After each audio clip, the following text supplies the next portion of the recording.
Bienvenue sur votre chaîne préférée Akhbar el-Bled de Hassan Atlemsen. L'Algérie continue à trouver du plaisir à ruiner la Tunisie. L'Algérie lâche officiellement le leader islamiste tunisien Rached Ghannouchi pour se réconcilier avec l'Arabie saoudite. Le chef du mouvement tunisien islamo-conservateur Ennahda,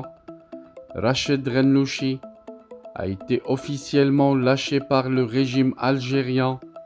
Alger n'a absolument pas bougé le petit doigt pour empêcher sa dernière arrestation,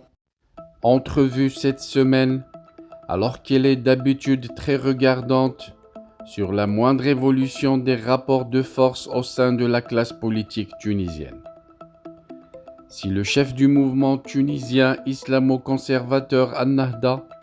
a pu être arrêté avec facilité par une force policière à son domicile à Tunis, c'est parce que le pouvoir algérien, grand acteur politique dans la crise tunisienne et première force étrangère disposant d'une grande influence en Tunisie, a levé officiellement la protection qui lui offrait depuis 2021. Des sources algériennes bien informées ont confirmé à Maghreb Intelligence, un média maghrébin, qu'Abdelmjid Tebboune et l'établissement algérien a préféré sacrifier Rached Ghannouchi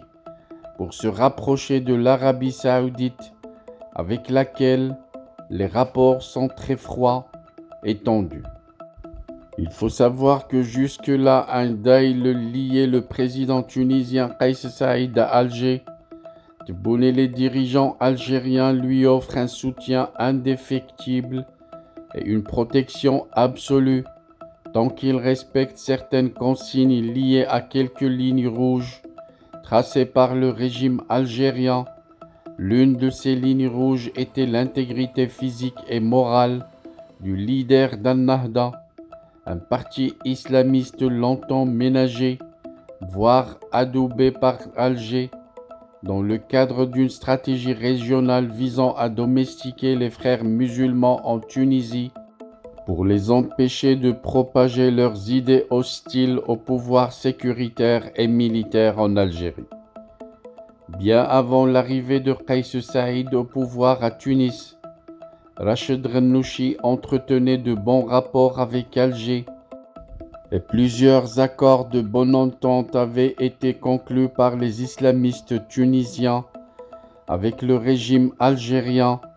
qui appuyait à maintes reprises les gouvernements tunisiens successifs, ayant dans leurs composants des membres éminents d'Ennahda. En contrepartie de cet appui, les islamistes tunisiens ont refusé que la Tunisie se transforme en un foyer de développement d'un islamisme radical hostile au régime algérien. Dès l'entame du coup de force constitutionnel par Kais Saïd,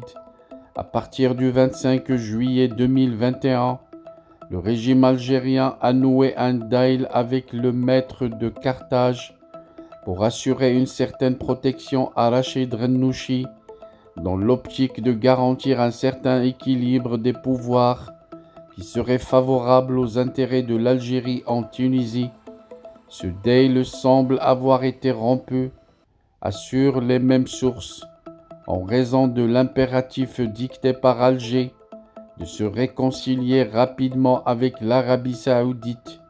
qui bouleverse toutes les données géostratégiques dans la région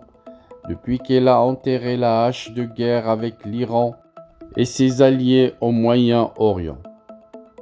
Dans ce nouvel ordre régional que Riyad dessine avec son nouveau partenaire iranien, Alger se sent grandement menacé, d'autant plus que Riyad fait tout pour démontrer que le régime algérien n'a pas sa place dans son nouveau cercle d'alliés, et pour séduire Riyad ou faire un pas vers la relance de la coopération avec l'Arabie saoudite, le régime algérien a utilisé la carte tunisienne, la seule qui est réellement en sa possession au regard de son influence limitée Dans les autres pays de la sous-région, l'Arabie saoudite, précieuse soutien de Qais Saïd et de son autoritarisme absolu, est l'ennemi juré d'An-Nahda et des frères musulmans qui sont soutenus par le Qatar ou la Turquie. Rachid Ghannouchi est également le dernier obstacle majeur à la conquête intégrale du pouvoir par Qais Saïd. Sa neutralisation ne pourra que ravir les Saoudiens qui rêvent de débarrasser le monde arabe de l'influence malsaine des frères musulmans et de leurs satellites, qui constituent une autre menace directe pour la pérennité de la monarchie saoudienne. Rachid Ghannouchi serait donc le cadeau du régime algérien à Mohammed Ben Salman, le prince héritier saoudien. Reste à savoir comment ce dernier va apprécier cette main tendue d'Alger au moment où Riyad est en train de boucler définitivement le dossier syrien, dernier dossier de grosse mésentente avec Téhéran, pour asseoir le nouvel ordre qui régira prochainement les affaires complexes du monde arabe.